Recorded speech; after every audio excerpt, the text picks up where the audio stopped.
My patient passed away.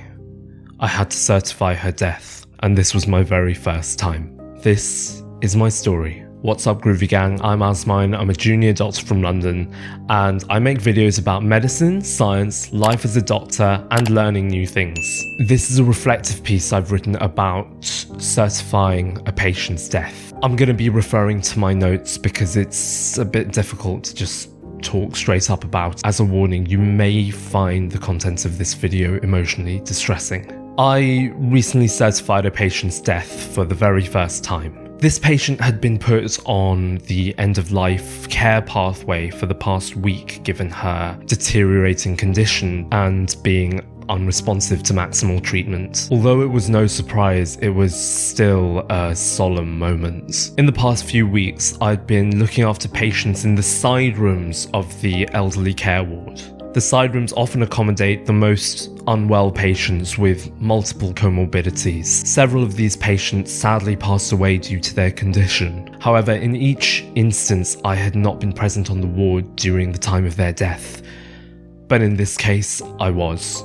Just a few hours before, my consultant and I had reviewed the patient during the ward round. She had a massive chest infection and she was not responding to even the strongest antibiotics. You could hear the crackles and secretions in her chest as she was breathing. However, she seemed comfortable enough. I increased her syringe driver to help with the secretions. Syringe drivers contain a mixture of medications to keep patients comfortable towards the end, to help with their pain, agitation, nausea and secretions. The family were with her at the time and had some questions. How long does she have left? My consultant explained that her body is still holding on with every last ounce, but soon the infection will overwhelm her. And with that, we left the family to their last moments with their loved one. I had just returned from lunch. By that time, the family had already left. A volunteer was with the patient when she passed away. I was informed by one of the nursing team, and my senior registrar requested me to go and certify her death. As I searched for a pen torch, I tried to ensure that I could recall all the relevant steps of death certification, and yet I felt distracted by the gravity of the situation. A person had just passed away, and it's my responsibility to certify their death, the very last thing that I can do for her as a doctor. I approached the bedside and introduced myself to the team. I spoke to the patient throughout as if she could hear me. I felt that treating her just as any other patient was the most respectful way. She was not responsive to voice, no carotid pulse, no heart sounds or respiratory efforts on auscultation. Auscultation means listening with my stethoscope. As I felt the pulse, I couldn't tell whether she still had a pulse or was it my heart beating so hard that I could feel the pulse in my own fingers. But the part of the examination that truly hit home was when I examined her eyes. Her pupils were fixed, dilated, unresponsive. As I shone my torch into her eyes, nothing. It was almost as if her life had left through her eyes. I gently closed her eyelids and declared the time of death, 14:58. Each second seemed to pass like hours. Every tiny noise in the room felt like maybe, just maybe, there's a glimmer of life. The silence was just eerie and somehow so peaceful as well.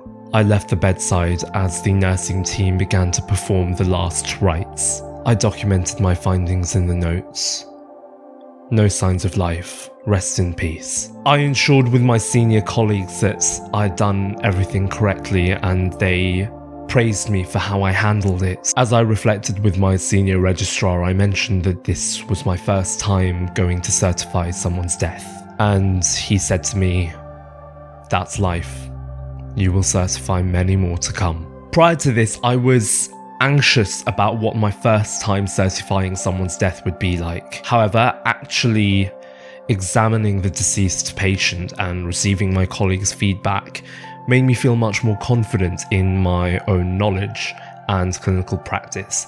knowing that I am fully competent in doing this. In terms of the examination itself, the last time I had experienced a person's dead body was during medical school in the anatomy lab, but this time feeling the patient's still warm body and yet no signs of life felt really jarring, and being the one to declare the patient's death felt like a massive responsibility. I feel that we did the best we could for our patient given the circumstances, and her death was expected, but maybe that made things easier to an extent, but I don't think it will ever get any easier, really.